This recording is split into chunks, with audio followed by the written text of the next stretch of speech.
On the news tonight, President Bola Tinubu assures of peace following the killings of officers and soldiers. And Lugbe residents in the FCT expressed disappointment over poor electricity supply.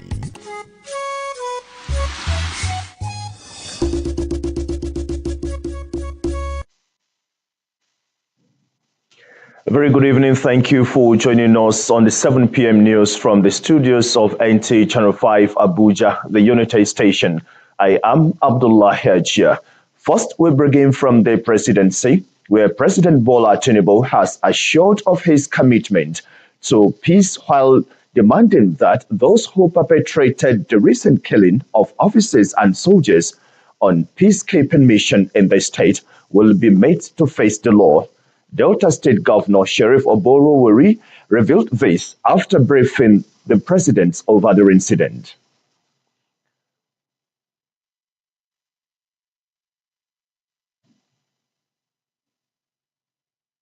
Fielding questions from the State House correspondent after the meeting behind closed doors, Governor Oborowori said the March 14 killing of the military was in contrast with the peace accord earlier signed by the conflicting parties. It was very sad because Delta State is governed within the tenet of rules of law and decency. So what happened is not in line with what we are doing in Delta State, because I have promised Deltans that I'm going to be governor for all Deltans, and we have been enjoying peace. What is happening now is something that we did not bargain for, but we want to assure everybody that there will be no more attack on the villages. If there's anyone that has happened in the past, we've all agreed. All the security agencies are putting heads together. We're on the same page to fish out the real culprit, because innocent people will not suffer from it. And they have assured that no innocent person will be victimized.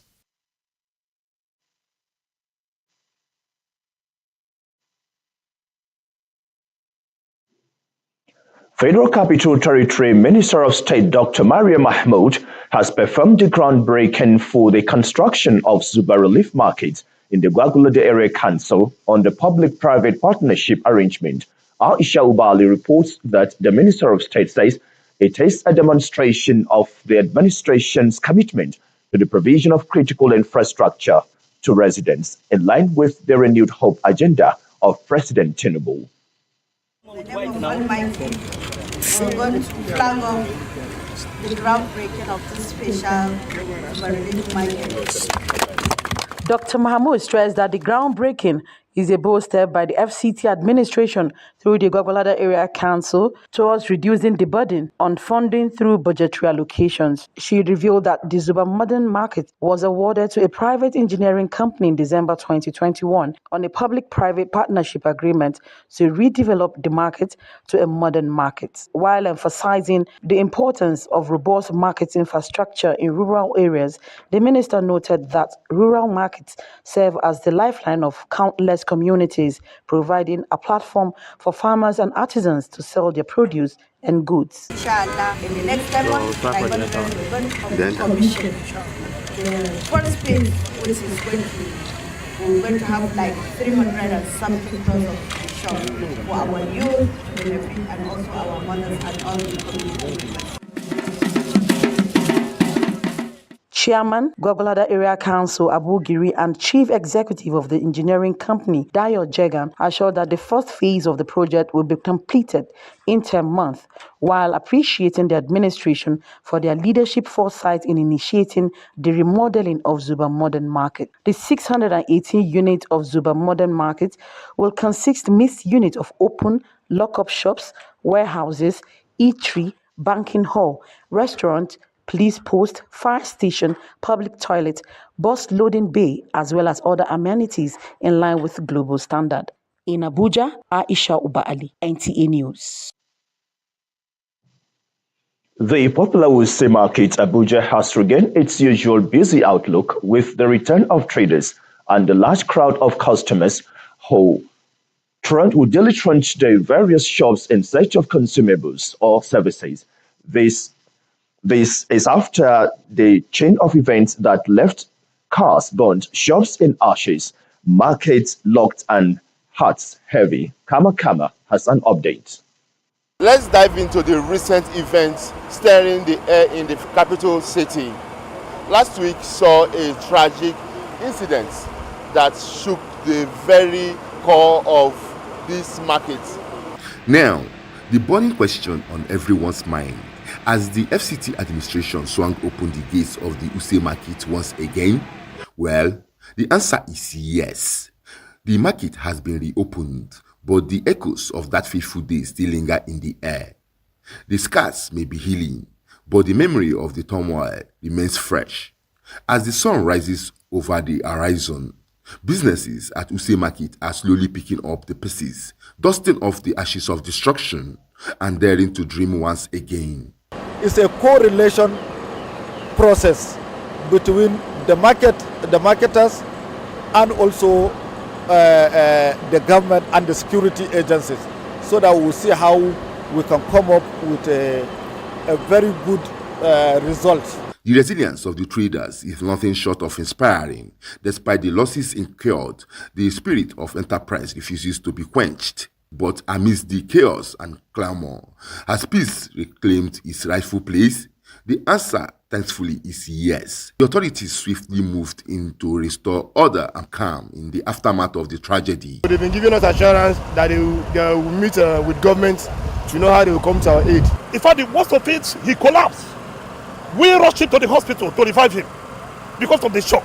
Abuja Market Management Limited, as the manager, we stand in the middle, at the center, trying to protect both the interest of the traders, interest of investors, because there are people who own property there but they are not there. Do you understand? How do we balance all this to make sure that this interest, even though they conflict, can also cohabit? Through it all, one thing remains clear: the heart of the market beats on, stronger and even more determined than ever before. From Wuse Market in Abuja, Kama, NTA News. Residents of Lugbe and environs in the Abuja Municipal Area Council of the FCT converged with frustration and hope at a town hall meeting organized by the Nigerian Electricity Regulatory Commission (NERC).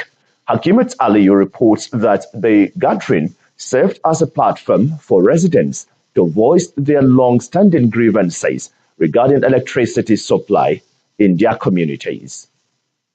A significant turnout of residents here from communities around Lugbe, eager to voice their concerns and seek solutions to ongoing challenges with electricity supply. The town hall meeting is an initiative of the Nigerian Electricity Regulatory Commission, NERC, emphasizing the importance of collaboration among stakeholders to ensure reliable and efficient power distribution. This is the third time we're holding this in Abuja. Our intention is to just get to the grassroots, get to these customers that have no access to the commission. Residents were mobilized by the National Orientation Agency to actively participate in the discussions as feedback mechanism on their experiences with electricity services.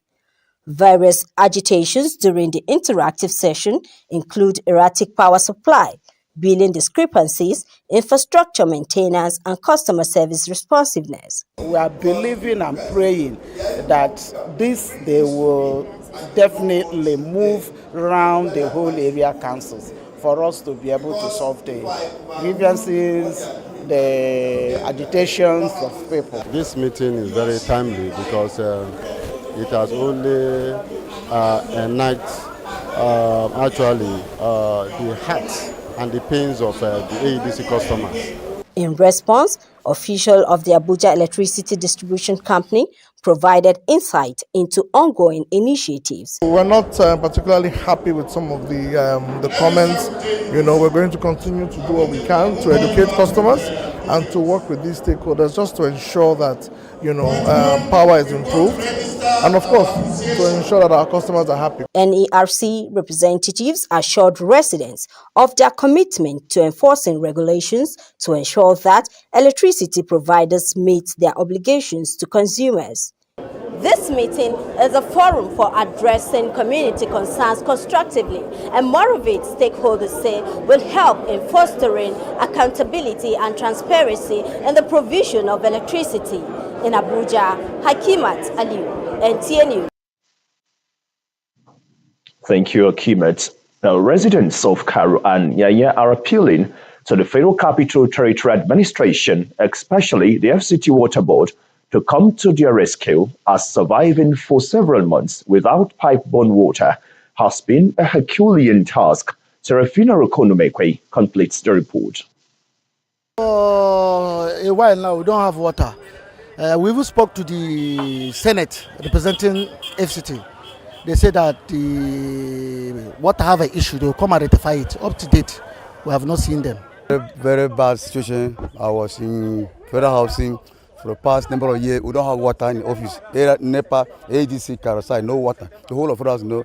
Residents reacting to the state of water supply in Karu. Many decry the water scarcity and seeming neglect for months. Coping with the heat has been unbearable and house chores more difficult as they now rely on water vendors for their daily water needs, and that does not come cheap. Been suffering for water like Merua. If you see Merua, we are buying 1 jerrycan from them, 150 naira per jerrycan a day. We are suffering a lot. Since September last year to date, no water. And when we try to find out what is the cause of the thing, they say the thing spoiled at a canal on your way to Abacha Barrack. And they wrote a memo to the minister, worth costly about 50 million. Issue of buying water, Merua, using Merua and other things, and pure water, it's on the high side. We can't afford it. It becomes another different thing to us. Even to the Merua now, how much is the full truck? A truck is 1,300 in my estate. And bag of pure water is 600 naira. A visit to the Nyanya Karu Water Board, we were referred to the FCT Water Board management, but no one was willing to make comments. A stopover at the gallery where the canal tunnel is situated, and there seemed to be a hope in sight as repairs and maintenance of the facility is ongoing. So where is this water going to now? You don't come inside. Okay, just answer me now. This gallery behind me houses the water trunk line pipes that supplies water to residents of Nyanya, Karu, and its environs. Now, it takes water from the Husuma Dam down to this area.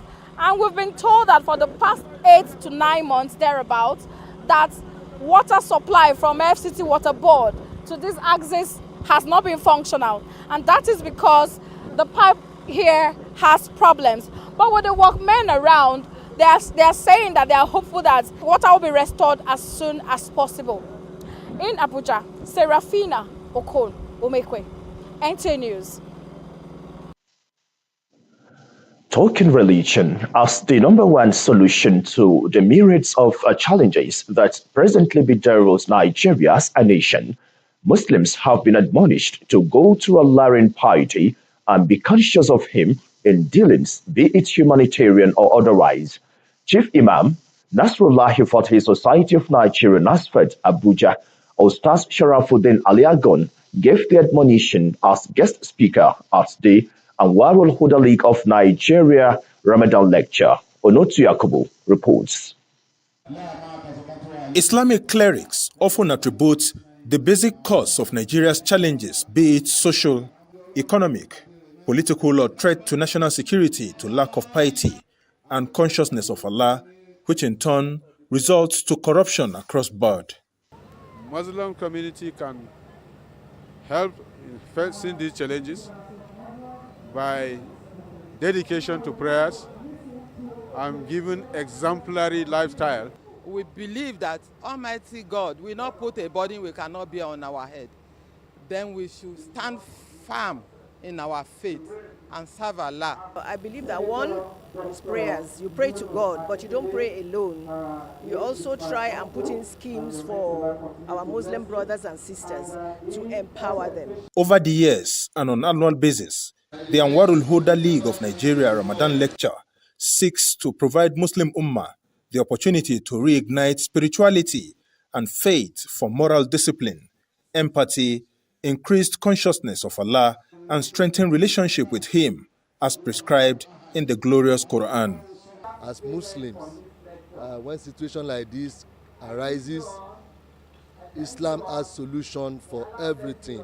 So we believe the scholar is going to explain to we Muslims how we should go about living our life in these difficult times. With the lecture's theme, Recurring Socio-Economic Challenges in Nigeria, Islamic Solution, guest preacher Ustaz Sharafuddin Abdusalam Aliagan said, leaders and the led must develop consciousness of Allah in daily affairs with collective deliberate efforts to address the chaotic, precarious and economic instability that has become the order of the day. We celebrate corruption. We celebrate indecency. We celebrate ungodly way of doing things in Nigeria because we are not sincere. Where we get it wrong is that there is corruption at all levels. We are not sincere. There's no national interest. There's no patriotism. Until we be able to get this right, we will be able to right the wrong and move the country forward. We have to resolve within ourselves as every individual. What am I contributing to the Nigerian project? The lecture admonished the Ummah to seek knowledge, as learning, when nurtured the right way in the life of a Muslim, is gateway to revitalizing humanity and strengthening the articles of faith. In Abuja, Onotu Yakubu, NTA News. The wave of artificial intelligence keeps building momentum. From digital assistant, chatbots, facial recognition, social media algorithm, self-driving cars, the list is endless. Many individuals, businesses, corporations, and governments continue to revel in this powerful technology. In this special report, Toibat Anifowoshere examines how Nigeria can transform her industries using AI and other concerns in the field. AI-driven technologies have continued to create excitement in the tech world. Take me to the owner. In Nigeria, tech experts believe that this technology can be harnessed to transform various sectors. However, there are key issues which need to be addressed. Nigeria has a very high potential to become a global leader in especially the service industry, and then the transformative industries as well. So there's huge potential for Nigeria, and for us to seize that bull by the horn, it's time for us to invest heavily in artificial intelligence, machine learning, and robotics. Okay, and to do that, it has to reflect in our decisive actions, in the actions we take in response to our budgeting for the digital economy, our budgeting for the manufacturing sector as well. So our budget should reflect a high propensity to spend in new and emerging technologies. Experts agree that the core of an AI system is powered by the quality of its data. This is why data bias is a concern in this field. For AI to work, it has to be trained. And the data that it is trained on gives it sometimes these inherent biases. So if your AI algorithm is developed in Southern California, Silicon Valley, for example, and the data is drawn from Silicon Valley, you may not necessarily expect it to work well in Africa. And indeed, what we have found, and even in the States, what they have found is that AI will recognize, for example, a white male face 90% of the time, but will not recognize a black female face. Maybe it's only successful 20% of the time. Concerns about likely dangers in this field continue to grow, with many countries beginning to see the need for regulation. In Abuja, Toyiba Anifoshi, NTA News. When you are in Abuja, Nigeria's capital city, looking for the best place for relaxation, accommodation and event spaces, then think Bolingo Experia. Bolingo Experia provides the best hospitality for all class of guests and visitors with affordable rate for our different rooms. Our presidential suite gives you a top-notch treat. Check out our executive suite, superior suite, restaurants and catering services, coffee bar, lounge, ambassador bar and a whole lot more, designed for your comfort anytime. Bolingo Experia reception from trained professionals make your stay comfortable and homely with an everlasting impression. At Bolingo Experia, we create a delightful ambience and atmosphere of joy for all. Visit us today at Bolingo Experia, 777 Independence Avenue, Central Area, Abuja. Bolingo Experia, hospitality at its best.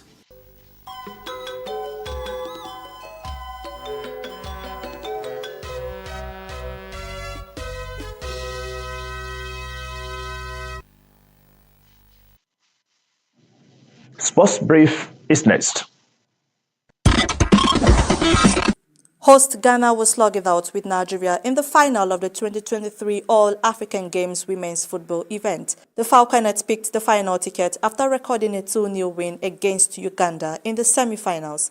In another development, Olympic silver medalist and Commonwealth champion Blessing Oborodudu beat Osman Badran of Egypt 12-2 superiority decision to win her 14th African crown. Returning to the competition after she had skipped last year's championships, Odunayo Adekuriye outclassed Chiama Aussi of Egypt by pinfall to win her 8th African title and earn her 10,000 points, a win that ensured that Adekuriye topped the 57 kg rankings. To boxing, Nigeria's boxing contenders Zainab Adesina, Ifeanyi Oyekwere and Shukura Karim have secured spots in the semi-finals of their respective weight categories at the ongoing 13th African Games in Accra, Ghana. Talking cricket, Nigeria secured the first win in the men's cricket event of the ongoing African Games in Ghana in the second game with a 3-wicket win over Namibia at the Achimota Cricket Oval. With Sports Brief, Francisca Bile, NTA News.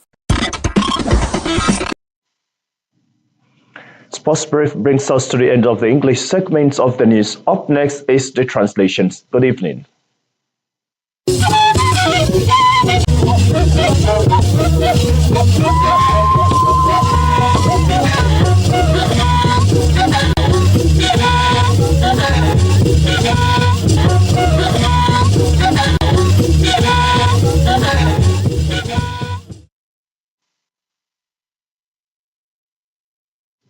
azani ba jile ba ye ba ti ba we mise ko kwa we ngona na iwo abeda zaza ishandaje zuma woniye wa go ba gnan na bai abwaze ba jin ba wo ko fafa no abwaze ba minister bibi akinzin na Maria Mahmoud nla jin ko we shi na bai amin nzuba nko ni filo ngwagolada gwamnati bibi akinzin na Aisha Uba Ali o na le shi ba we be na bedai wa gan gwamnati ko ne kwa na wado ngbedogun nko de jin gwamnati yan na bai am dinkoye bai jin denu na bai afi gbetu e kituko dayan nwa chige ayetu we lolo nanu nwo gwamnati gajiya gbajiza mbedai wa chige tajin kwa bian abun aza mbani filo nlugbe bedonu ajigbai mba wole vivi mbai bala yeji mnajiya yi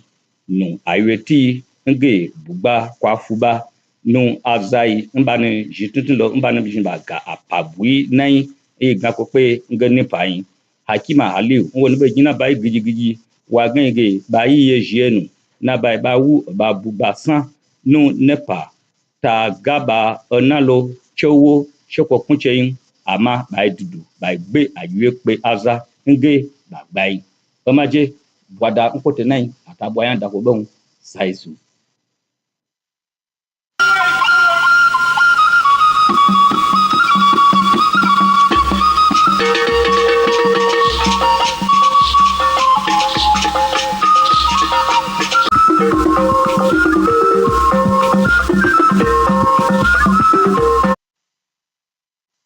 gị n'ịnọnyere anyị n'akụkọ ụwa nke taa. Aha m bụ Rachel Ifi Ono. Gere akụkọ ụwa n'uju ya. Minista bụ aka na-achị steeti isi ala anyị Dọkịta Maria Mahmood amalitela iwu ahịa n'ime obodo Zubua dị na okpuru ọchịchị Gwagwalada.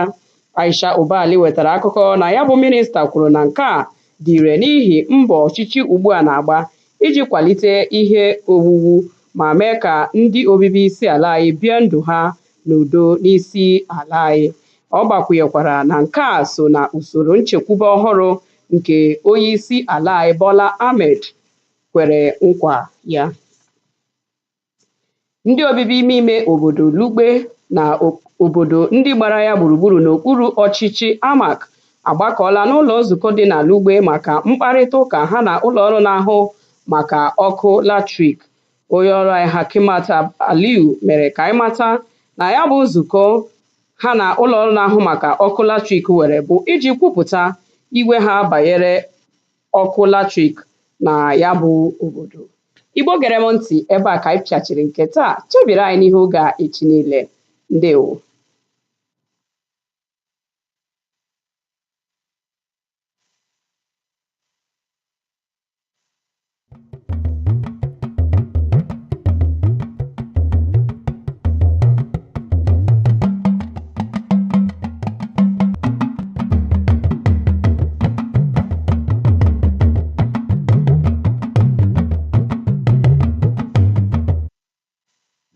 Ẹ káalẹ́ o, ìròyìn ló ń dé sí etí pọ̀yìn láti iléeṣẹ́ amóhùnmáwòrán ìkànnì karùn-ún l'Àbújá. Ọláyínká Adéníjì ni oníròyìn. Igbákejì mínísítà ìlú Àbújá ọ̀mọ̀wé Mariam Mahmood ti ṣe ayẹyẹ ìfilọ́lẹ̀ kíkọ́ ọjà ìgbàlódé Zuba lábẹ́ ìjọba ìbílẹ̀ Gwagwalada ní èyí tí yóò gba ọwọ́ àwọn oníṣẹ́ aládàáni wáyé. Aṣojúkọ̀ròyìn wa Aisha Ubali jábọ̀ wípé nínú ọ̀rọ̀ rẹ̀ nígbà tó ń ṣe ayẹyẹ náà, igbákejì mínísítà yìí fìdí rẹ̀ múlẹ̀ wípé èyí jẹ́ ọ̀kan nínú